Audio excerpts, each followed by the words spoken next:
वनसल्ली अला रसूलिल करीम अम्मा बाद फ़ऊज़ु बिल्लाहि मिनश शैतानिर रजीम बिस्मिल्लाहिर रहमानिर रहीम।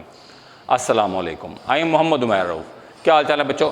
कल हमने इसका चैप्टर नंबर 3 का एक्सरसाइज 3.1 की थी और उसके 6 सवाल हम पहले कर चुके हैं। क्वेश्चन 6 कर चुके हैं। क्वेश्चन नंबर 7 हमने करना है। ये थोड़ा सा कॉम्प्लिकेटेड सवाल है लेकिन इतना मुश्किल नहीं है। अगर आप थोड़ी सी तवज्जो करेंगे तो हम आसानी से इसको हल कर पाएंगे। क्वेश्चन की स्टेटमेंट पढ़नी है जो कि बहुत इंपॉर्टेंट है। कहते हैं 10 इज एडेड, 10 ऐड कर दें जी। किस चीज़ में ऐड कर दें?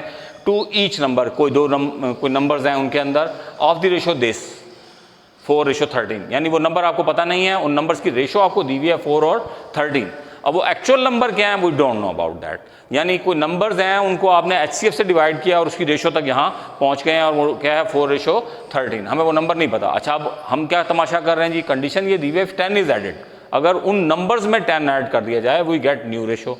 अगर उन नंबर्स में 10 ऐड करके फिर उनके HCF से डिवाइड करें तो उसकी रेशो जो आती है पुत्र वो आती है 1:2। अच्छा, अब सवाल उसने यहाँ पे फिर वही कर दिया, what is the number, what are those numbers जिनके मुतालिक हम बात कर रहे हैं। तो वो नंबर्स कौन से हैं उनको हमने देखना है, उनको हमने फाइंड करना है। उन नंबर्स को फाइंड करने के लिए हम क्या करते हैं जी कि इसी कंडीशंस के मुताबिक चलते हैं। सबसे पहले हमने बात की let the numbers be 4x and 13x। अब ये x कहाँ से आ गया भाई? ये x वही x है जो कि HCF था। कोई नंबर्स हैं जो हमें पता नहीं है और उनकी रेशो ये है। अब उन नंबर्स तक पहुँचना है तो पहले हमें क्या दिए होते थे? नंबर्स दिए होते थे और उनकी रेशो निकालनी होती थी। तो हम उसको रिड्यूस करते थे। कैसे? By dividing them with HCF। अब हमें रेशो दी हुई है और नंबर्स तक पहुंचना है तो अब हम क्या करेंगे? By multiplying it by HCF। लेकिन वो HCF तो हमें पता नहीं है तो वो HCF हमने फ़र्ज़ कर लिया x, तो 4x और 13x आ गया जी।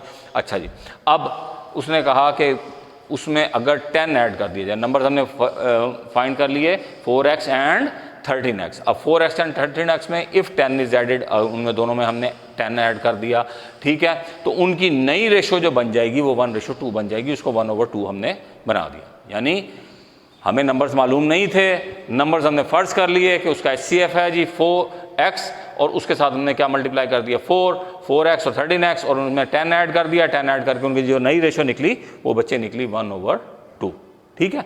अब हम क्या करते हैं? अब हम ये करते हैं जी कि ये हमारे पास एक इक्वेशन आ गई तो इसको सॉल्व करना तो कोई मसला नहीं, इसको तो हम आसानी से गिरा लेंगे। कैसे? क्रॉस मल्टीप्लिकेशन करेंगे जैसे पिछले 2 सवालों के अंदर की है। इसको उठा के इधर मल्टीप्लाई किया, इसको उठा के इधर मल्टीप्लाई किया। मल्टीप्लाई करने के लिए क्या किया हमने? 4 को 2 से मल्टीप्लाई किया तो 8x, 2 के साथ मल्टीप्लाई हुआ तो 20x, 13 और 10 वैसे ही आ जाएंगे, 1 से मल्टीप्लाई हुए हैं। Variables are very respectable. उन्होंने क्या किया जी कि 13x अपनी जगह पे स्टे करेगा, छोटा वेरिएबल उसके पास आएगा, बड़ा अपनी जगह पे करेगा। 13 में से 8 गया तो 5x और इधर कितना बच गया 10। दोनों को डिवाइड किया तो यहाँ पे हमारे पास आ गया x = 2 और x = 2। अब हमारे पास x की वैल्यू 2 निकल आई। यहाँ हम तो x की वैल्यू निकाल के समझते हैं ओ बड़ा कारनामा कर लिया और अक्सर बच्चे 80% यहाँ आकर रुक जाते हैं। ओ अल्लाह के वली, उसने x तो पूछा ही नहीं, उसने तो पूछा व्हाट आर द नंबर्स, और नंबर हमने क्या सपोज किए हैं? Numbers are 4x and 13x। अब यहाँ पे हमने 4 में ये जो x की जगह है यहाँ पे हमने क्या डालना है 2 और यहाँ 13 की जगह पे भी हमने डालना है 2। तो जब हम उसमें 2 पुट करते हैं तो hence the numbers are 4x में अगर हम इधर x की जगह पे 2 डाल देंगे तो वो 8 आ जाएगा और इधर x की जगह पे 2 डालेंगे तो वो 13 आ जाएगा। जब वो 8 और बन गया 4 2 8 और 13 2 26। अब ये 8 और 26 वो नंबर हैं जिनके मुतालिक हम लेक्चर के आगाज़ से डिस्कस करते जा रहे हैं। यानी अगर इनकी हम रेशो लेंगे तो वो रेशो आ जाएगी 4 और 13।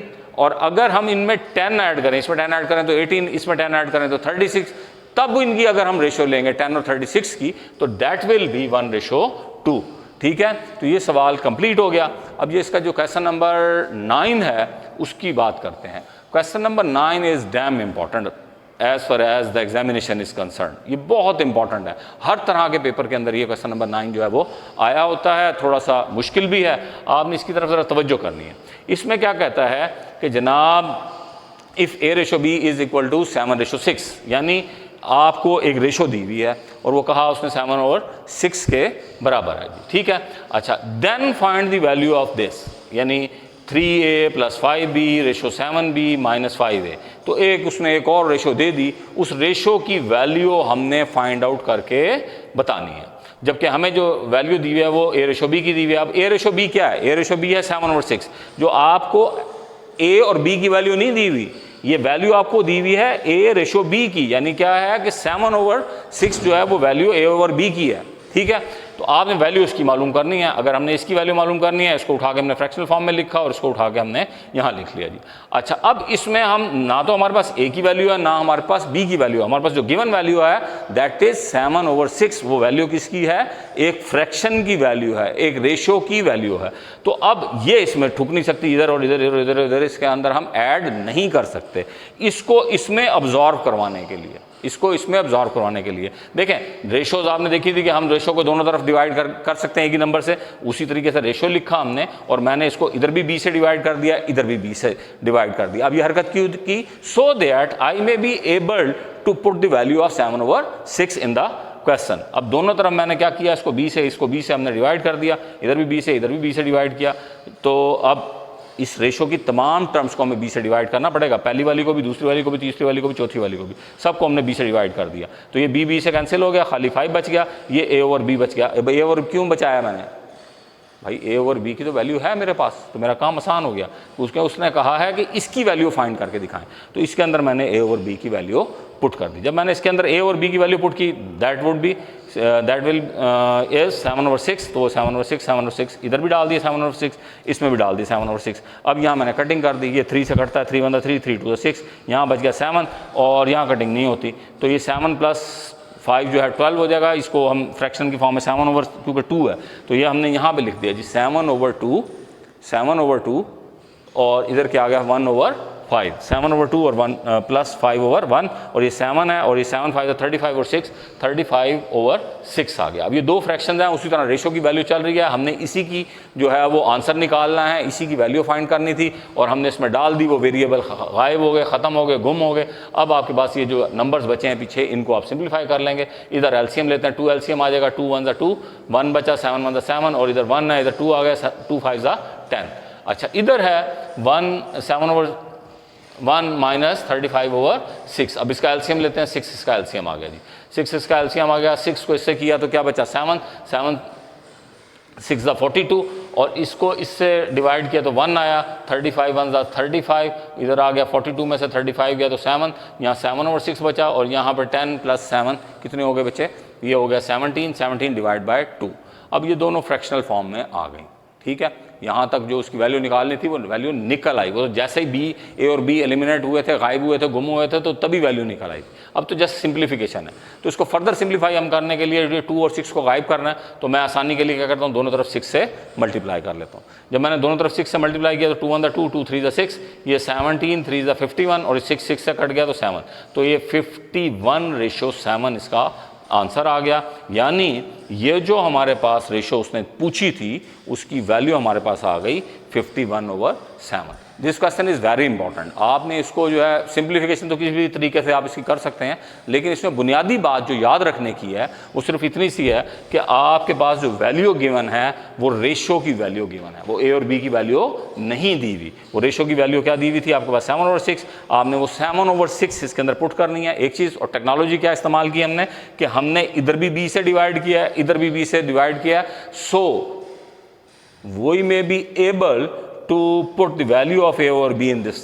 ठीक है, तो ये इसमें थोड़ी सी टेक्नोलॉजी थी। अब अगले सवाल की तरफ मूव करते हैं, मूविंग ऑन फर्दर। उसने कहा find the value of x in the following proportion. अब रेशो से हम प्रपोर्शन की तरफ चलेंगे।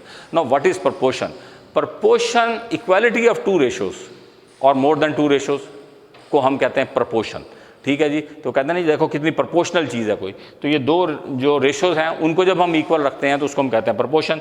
अब ये देखिए दो रेशो, एक रेशो ये है, एक रेशो ये है, ये अगर आपस में इक्वल हैं, ये अगर आपस में इक्वल हैं तो इसको हम कहेंगे प्रोपोर्शनल। अब रेशो के अंदर ध्यान रखना कि इसकी फर्स्ट वैल्यू और इसकी जो है फर्स्ट वैल्यू और इसकी सेकंड वैल्यू और इसकी सेकंड वैल्यू ये दोनों बराबर होंगे, यानी इसका न्यूमरेटर इसका इंसिडेंट इसका डिनोमिनेटर बराबर होंगे। इसको कॉन्सिक्वेंट और इंसिडेंट भी कहते हैं जब फ्रैक्शंस की शक्ल के अंदर हम लिख लेते हैं। अच्छा, ये लिख लिया हमने।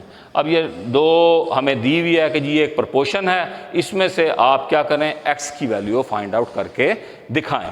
तो एक्स की वैल्यू फाइंड आउट करने के लिए हमने क्या किया, वैसे तो आप इसको किसी भी अंदाज में product of mean, product of extreme करके भी कर सकते हैं। प्रोपोर्शन आप पहले 6th 7th के अंदर डील करते आए हैं, लेकिन इसको थोड़ा सा जो है वो हम फ्रैक्शन की फॉर्म में लिख लेते हैं। अब ये देखें, एक थ्योरम है जो कि रेशोज़ के मुतालिक हमने आगे पढ़ना है, उसे हम कहते हैं इनवर्टेंडो थ्योरम, इन्वर्ट कर देना।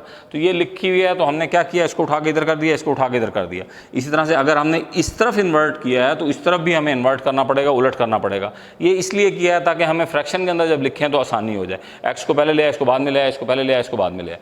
तो ये इसके बाद हमने इसको फ्रैक्शन की फॉर्म में लिखते हैं, तो एक्स ओवर दिस आ जाएगा। ये जो हमारे पास दी हुई है P square plus P Q plus Q square, और उसके बाद इसको फ्रैक्शन की फॉर्म में लिखेंगे तो ये ऊपर आ गया।